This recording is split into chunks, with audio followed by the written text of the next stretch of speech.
Hi, welcome or welcome back.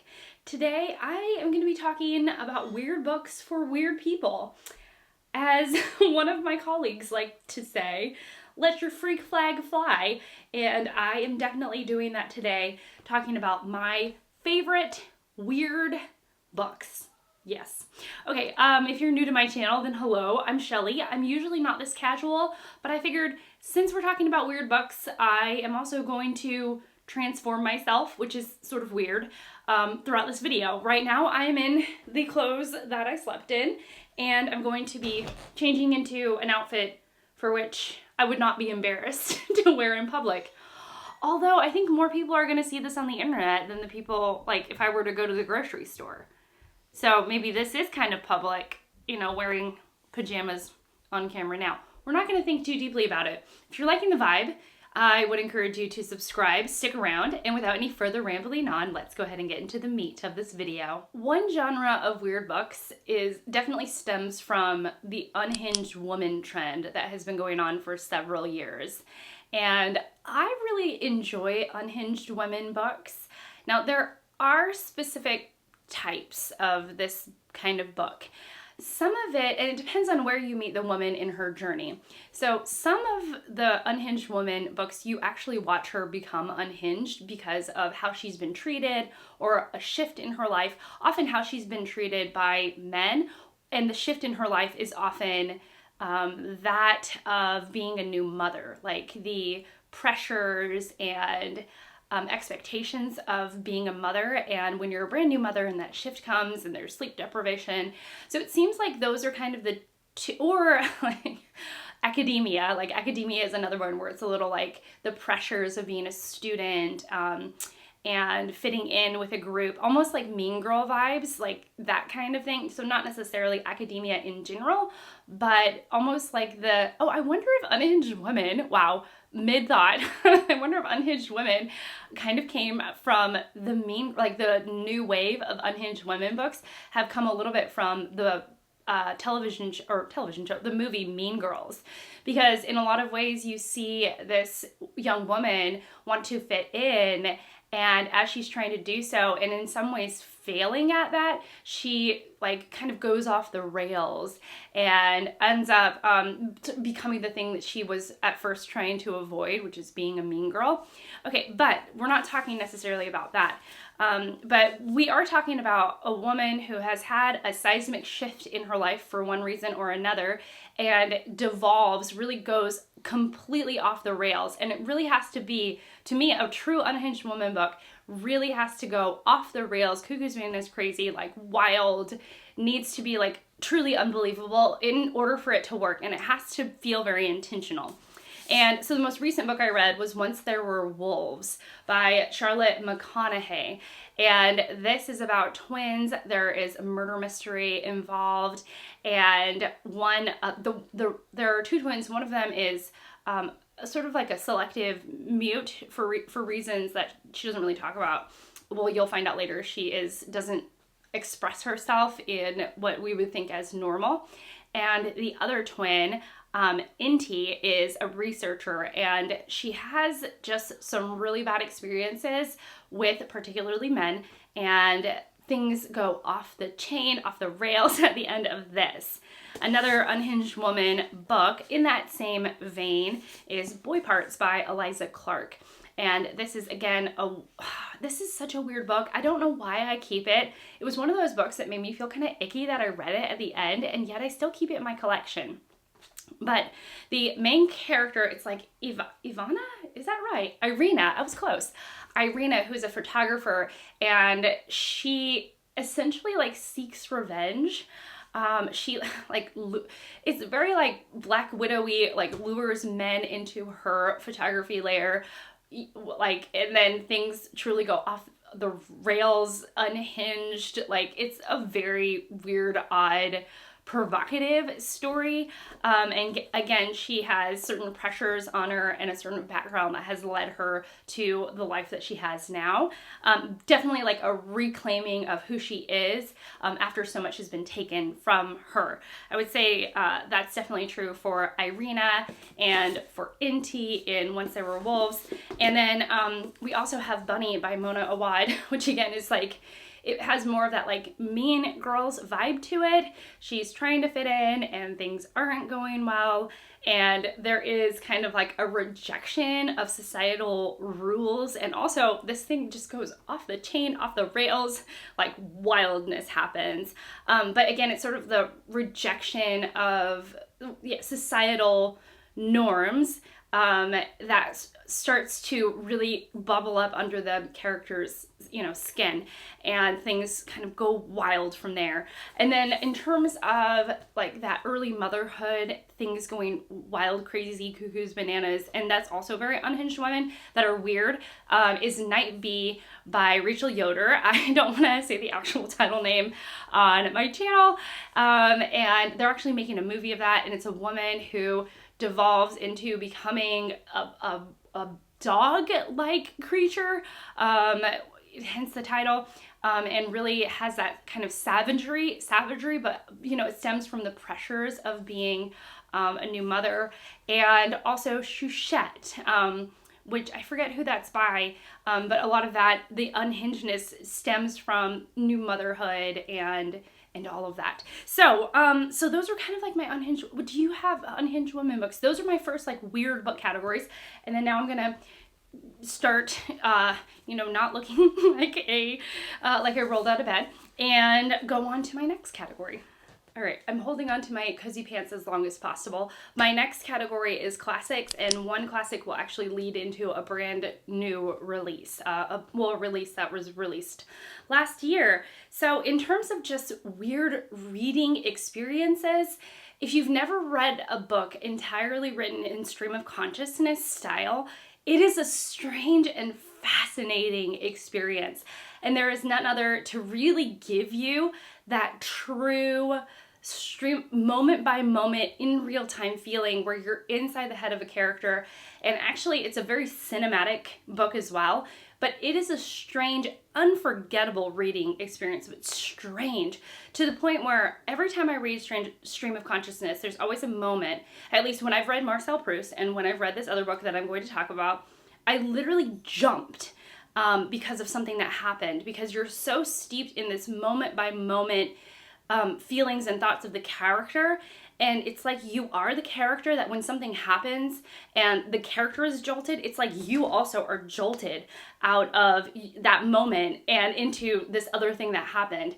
It is the weirdest experience. It's like you were being ripped from the moment to something else, and it actually gives you a start. That's happened with, again, Marcel Proust and Virginia Woolf's Mrs. Dalloway, in which this is, it's post lockdown, well, not lockdown for them, but it's like post-pandemic England I think it's England, London, that's right. And Mrs. Dalloway, it's, so everyone's excited to be out in the world again, and Mrs. Dalloway is planning a party, and you are with Mrs. Dalloway for part of it. You're with this character named Septimus, I think his name is, who is suffering from post-traumatic stress disorder, and there's a lot going on. It's at times a very tedious reading experience, but it is so weird and it is so fascinating. So if you haven't read this, it's fantastic. Then I also have a book that is extremely controversial and is also a weird take on this kind of topic. And actually it's very, in a lot of ways, taboo now, but still weird and effective. And I know a lot of people say they won't read this. And I have a strange relationship with this book, and that is Lolita by Vladimir Nabokov. So this is told from the perspective of the predator who is flirting with and convinced that this little girl Lolita is in love with him. He's definitely a predator who should be in jail, But what's interesting is that when you're in the mind of Humphrey, which is what his name is, I'm pretty sure it's Herbert, that's right. Herbert, when you're in his mind, he is like, he's crazy. And he is such an idiot, and he is so lying. And I think that's what I don't want to say charm, but that's what makes this book work, is that he doesn't look like a good guy. He seems wretched. He seems horrible. And in a lot of ways, it makes him just look just absolutely bonkers, crazy, bananas, wild. Like, he is such a liar. You know he's a liar. He's like the unreliable narrators of all the unreliable narrators out there, and just there's nothing about him that makes you ever think he's being truthful. And so a lot of people find it unsettling to be in his mind, but in a lot of ways I thought there was a lot of reclaiming that space back by making you root for Lolita in a lot of ways. I mean, the whole time, because you know how bananas nuts Herbert is. And there's just no way to even think that he is on the rails sane. He's so insane. And so this is just, it's a weird, wild ride. The last classic I have for you is actually a modern classic. I was looking around to see the information, and I was like, oh wow, it's really not that old. It was originally published in German in 1985, translated into English, and it is Patrick Susskind's Perfume. And here we are following a main character named Jean-Baptiste, and he was born in the slums in a very odd situation, and he has a insane indicator of scent. He can smell really, really well, and yet he doesn't have a scent himself. So the premise is odd. Some of the scenes are incredibly vivid. I've not reread it in a very long time, so you'll have to forgive that. And it ends up being like a follow the murderer around. It's a weird book. It's a super weird book, and the premise is weird, and there's weird pacing, and I really need to reread it because it's been a very long time. The writing is beautiful, but it's definitely like Jean-Baptiste is an outcast of society, and it asks the question of like, does society build the monster, or is the monster sort of inherent because of the person that Jean-Baptiste is? Like, is it inherent is him? Was he born a monster and thus he is one, or does society make the monster? And you know, it focuses on one character and his life, and so it ends up being a really odd reading experience with that central question. And then I have a very, very new book that is not really based, but gives you Perfume vibes. So if you like this book that I'm about to talk about, and you want something similar to it, you might want to read Perfume, or if you like Perfume, you might want to read The Glutton by A.K. Blakemore. This is, again, it has that same premise. I'm going to have to reacquaint myself with the main character. Oh, Terrar, the Glutton of Lyon. So this is set in France in like the 1700s, I think. Yeah, 1798. I have to keep checking. I just read this year, and it is about a real person that lived who was known to have been able to eat so many random inhuman things. And what Blakemore ends up doing is she imagines this tale, but taking it to its furthest logical conclusion. And so it kind of has this balance between almost getting to the point where it's off the rails, and some of the scenes being very like right on the edge of unbelievable, but then she'll kind of rein it back in. And that dance between reality and almost magical realism, this sort of like very tenuous dance that Blakemore does, is super, super interesting. And we follow Terrar from the beginning as a young boy, what could have caused this this insatiable hunger, how he was able to eat, the amount he was able to eat. And again, it has that central question of, you know, was Terrar born a monster, or is it society that makes the monster? And in a lot of ways, I think that Blakemore's answer to this question is a little more clear. You definitely get more of like a, I think that there's sort of more of a specific answer in this book rather than just leaving the question very open-ended. And it was great. This is great. It also has just like unsettling vibes. The atmosphere is really dark and unsettling, and it was just great. It's a great book. Let's add a few more layers and take off my cozy pants. I only have 2 books left, and for me, the last one I want to talk about to me is, it's weird in how well it works, and it's fantastic. But before we get there, we'll talk about a weird fantasy book. This is just an odd book, and that is Vita Nostra by Marina and Sergei Deschenko. Oh my goodness. And it's translated by Julia Hersey. So this is about a young woman. Again, I did not read it that long ago, Sasha. So Sasha gets basically invited, and she's not allowed to say no, to go to this magical school. And it starts off, and immediately you jump into these like mini time loops, which is weird in and of itself. There's a lot of like testing of the students to see if they're worthy to be at the school, but it doesn't seem like you could actually even leave the school. Like, you don't have the permission to leave and live your daily life. It is like the weirdest, oddest book, and somehow it works.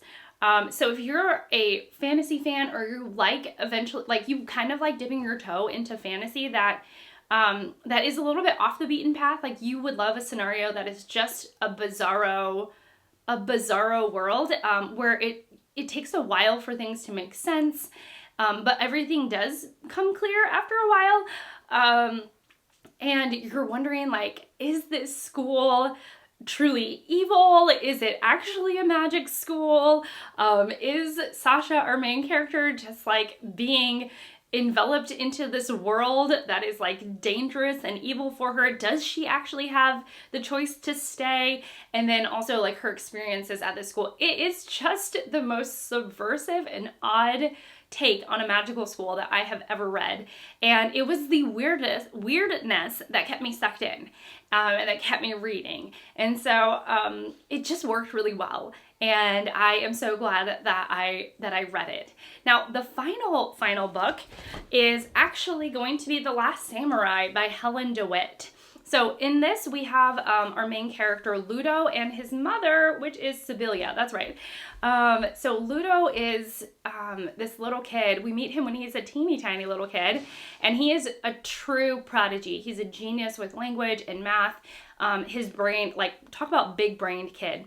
And Helen DeWitt does this amazing thing where the text on the page is very varied. It's varied. And she uses a lot of stylistic choices in the book, which seems like it would be gimmicky, but it is not gimmicky at all. So from a very young age, I think Ludo is able to read Greek and Latin. He's incredibly good with numbers, and he is living with a single mom who she's struggling with her own daily things, and also has the task to raise and rear a kid that is incredibly, insanely genius. And it's sort of that question, and then, like, he ends up going on this, like, hero's journey to find his father, and along the way, he's, like, testing out fathers to see which one is the best fit for him. So it's like he's so smart that he creates his own hero's journey in a lot of ways. It is a fascinating and odd book. Like, you will not read anything like it. And I don't see hardly anyone talking about this on the interwebs. I'm trying to see, oh yeah, they're both obsessed. Really, Sibylla is obsessed with Kurosawa's Seven Samurai, the movie, which is why it's called The Last Samurai. And then also, like, Kurosawa's film, The Seven Samurai, helps Ludo in his quest to find his father. It is like bizarro, but it's not. Sometimes the weirdness seems like it's a gimmick, right?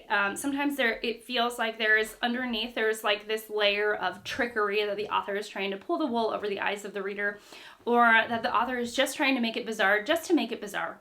And you kind of have to, like, I don't know, suspend your disbelief and just go with it. And I felt like the scenes in here felt very real, even though it was such a bizarre setup.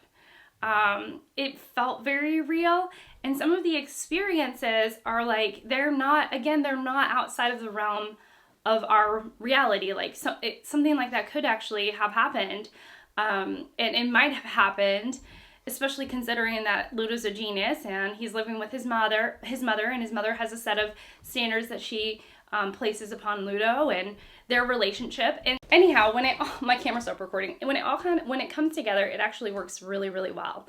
And so I really enjoy this. And I think you will too if you're into, like, challenging, weird books. Okay. All right. Well, that's it. The last book is set down. I am mostly ready. I need to put on some shoes. And yeah, that's it. So thank you so much for watching. Thank you so much for being here. I really appreciate it. And I will see you all in my next one. Bye.